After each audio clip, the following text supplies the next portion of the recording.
For a healthy young individual who exercises, low-intensity cardio is not stimulating you enough to really cause much of a biological or physiological change in much of what you do. Boom!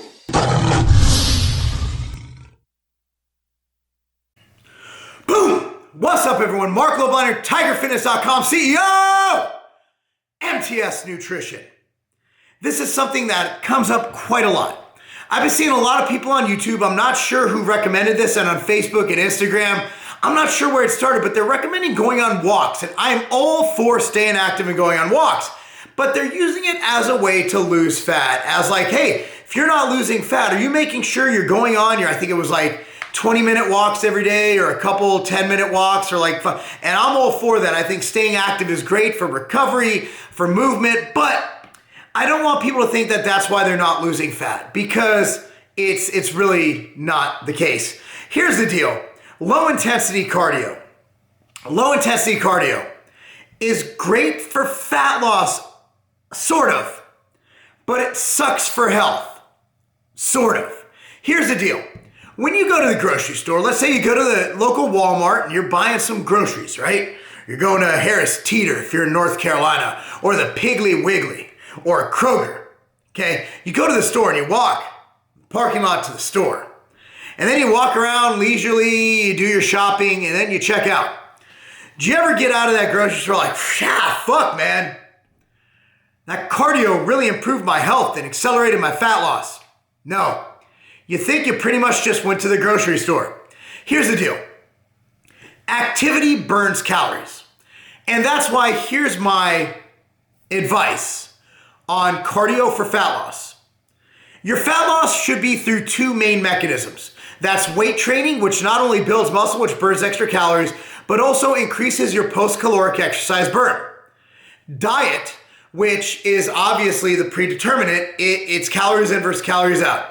Eat less than you burn, and you're gonna lose fat, period. The goal is to control that, so where you lose 1 to 2 pounds a week, so you don't blow your wad all at once. I have a way to do that. I have a book out called dropfactorbook.com. That's dropfactorbook.com. Now, if you are concerned with your calories going too low, that's when you throw in low intensity, steady state cardio to burn some extra fat, okay? Here's how you do it.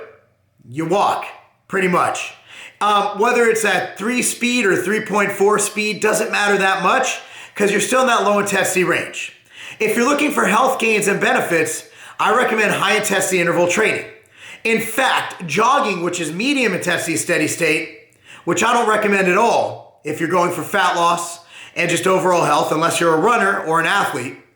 If you're going for performance, I want you to do Tabata. Tabata is amazing for health. It has the health benefits, the cardiovascular benefits of 60 minutes of cardio, of jogging in 4 minutes. How do you do Tabata? I'll link an article down below, but essentially what you do is you have a 2-to-1 work to rest period. For 20 seconds, you go all out. I mean, to the point where you're gonna vomit. For 10 seconds, you recover. 20 seconds, you go all out. 10 seconds, you recover. 20 seconds, you go all out. 10 seconds, you recover. Basically, you do 8 rounds of that to equal 4 total minutes. If you can do more than 4 minutes, you're not doing Tabata. Tabata is literally pushing to the edge of what your body can naturally or even unnaturally do. It's pushing your body to the limits. And in that 4 minutes, you can do amazing things for overall health. While Tabata will increase your post-exercise calorie burn for as many as 39 hours, it still is not going to burn as many calories as, let's say, just walking for 2 hours. However, the cardiovascular benefits of pushing your VO2 max, of pushing your heart rate, and all of that good stuff to the level that Tabata does will be much greater than walking.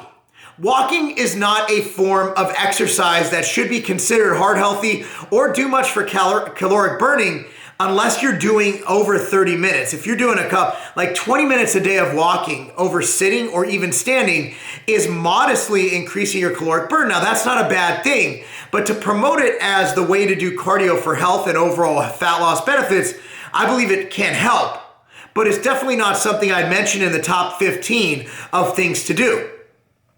Now, if you're after overall health, I recommend high intensity interval training about 2 to 4 times a week, depending on your overall weight training. Now, remember, weight training elicits a lot of the similar things, especially if you're doing higher reps, as high intensity interval cardio. Because let's say you're doing, have you ever done 15 reps of squats? That gets you breathing. That's essentially like a high intensity interval right there, because you're essentially doing a squat, a full body motion, everything's activated, similar enzymes are activated, and you're good to go. However, a lot of bodybuilders just, you wonder why bodybuilders have heart problems. In my opinion, there's a few factors. One is they eat too much food and they get big and they get fat. They carry too much fat in the off season. Number two is they carry too much weight, whether it's muscle weight or fat weight. Weight is weight. Your heart still has to pump blood to it. Another thing for the real professional, real guys who take it seriously, endogenous hormones. Exogenous hormones. Hormones given to your body, for example, taking steroids do raise your cholesterol profiles and your lipid profiles, which can be deleterious to heart function and performance. So you got all those factors involved. Now, to get your cardio up, if you are a young individual, to get your cardio even better, you definitely need to do something to challenge yourself, and that's where high-intensity interval training comes in. But simply going on walks, while it doesn't improve blood flow, might speed up recovery. It's better than sitting on your ass. To promote that as a way of doing cardio is a fundamental misunderstanding of what cardio is supposed to do. However, if aiming for overall fat loss, yes, throwing in 3 30-minute sessions of low-intensity cardio a week will increase your caloric expenditure. However, you could probably, unless your calories are already low, which I have a lot of clients doing cardio, most of my clients are doing low-intensity cardio just because I want them to have that extra 200 calories a day. But if you're bulking, to think that going on or a 20-minute walk a day is going to mitigate much fat gain, it's not. You're better off just eating one less donut as you do when you're bulking whatever you bulk regularly. It's not going to do much. A lot of it's mental. Now, I am all for waking up in the morning and going on a walk to awaken your mind and your senses. The key is, let's not misrepresent what cardio does. Cardio and low intensity level will burn some extra calories. High intensity level will burn calories over time. High intensity cardio cuts into your recovery. Low intensity cardio actually increases your recovery. It increases the blood flow. Medium intensity steady state cardio, like jogging or running at a medium pace, not low intensity, not high intensity, that in between area, I actually recommend, unless it's your sport, that you never really do it. Like my daughter does it because she jogs. She's a soccer player. She needs to jog. However, as someone who's just looking at overall health and performance, I'd look into just doing high intensity interval training. You get more done in less time because you have a job, I'm assuming. You have shit to do. And control your stuff with diet. And if you need to burn some extra calories, throw some low intensity steady state cardio in there. But again, if you want to take this a step further, those who claim that low intensity steady state burns preferentially more fat than carbohydrate, you're right, it does.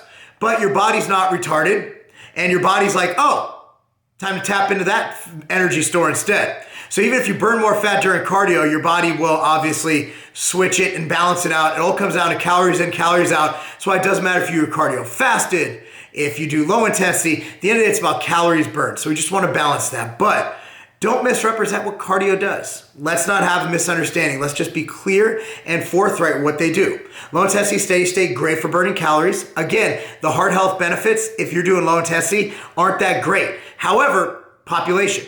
If you are an elderly person who is sedentary 7 days a week for 24 hours a day, doing any kind of activity, even a 20-minute walk a day is a great start. For the obese, for the elderly. For a healthy young individual who exercises, low-intensity cardio is not stimulating you enough to really cause much of a biological or physiological change in much of what you do. That's why I recommend you challenge yourself on high-intensity interval training. If you feel I'm wrong, let me know. Comment down below. Please be respectful, or else we'll block you from the channel because it's a respectful channel.